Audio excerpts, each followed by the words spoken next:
He built an empire that controlled 90% of America's oil, negotiated in shadows, crushed rivals, influenced governments.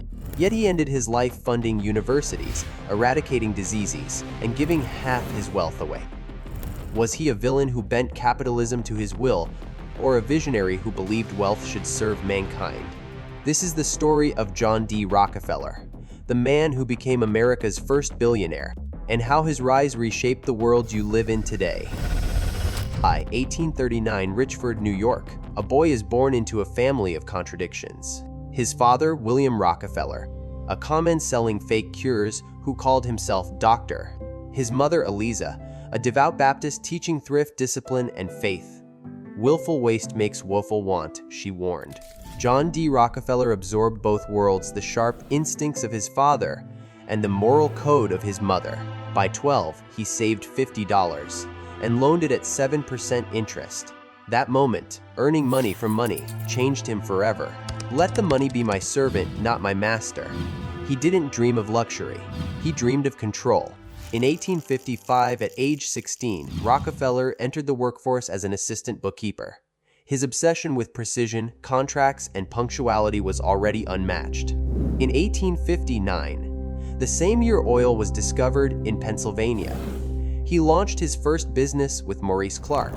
They grossed $450,000 in the first year. But Rockefeller didn't want a good business. He wanted to dominate an industry.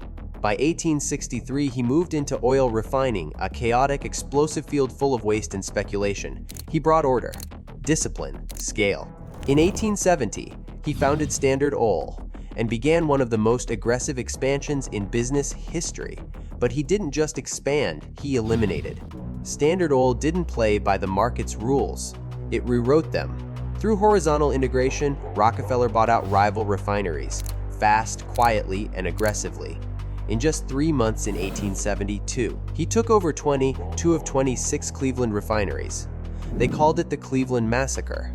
Then came vertical integration. He didn't just refine oil, he built the barrels, owned the timber, controlled the railroads. He manufactured his own sulfuric acid-built pipelines, owned shipping fleets. And he cut kerosene prices in half, undercutting competitors until they collapsed or sold. Critics said it was manipulation. He called it efficiency. Competition is a sin, he once said, half joking. But the public wasn't laughing. Standard Oil became the face of corporate abuse.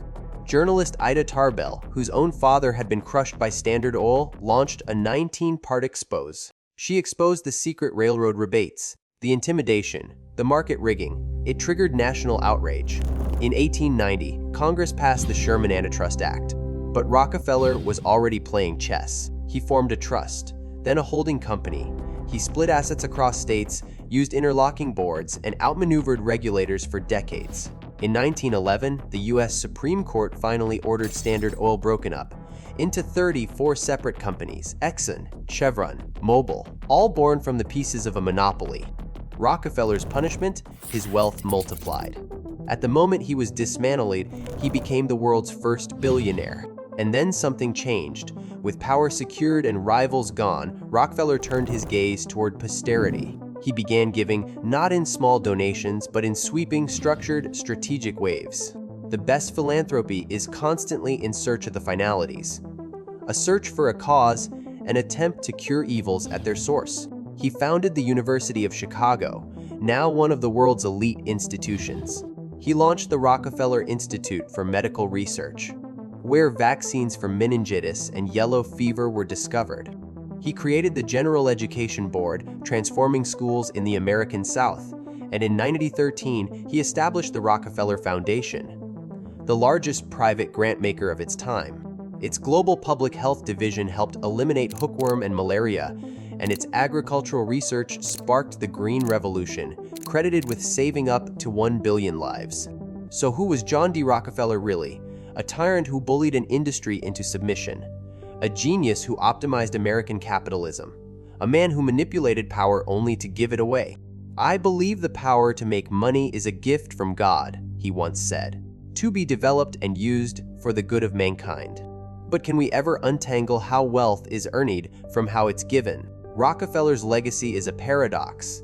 He built his fortune through control, and tried to redeem it through compassion. Today, we still debate the ethics of billionaires. We still fear monopolies. We still ask, what should be the limits of private power? But over a century ago, Rockefeller already lived that question. He was capitalism's ultimate test case, and perhaps its most ironic lesson, because the man who made his fortune by dominating others may be remembered not for what he controlled, but for what he gave away.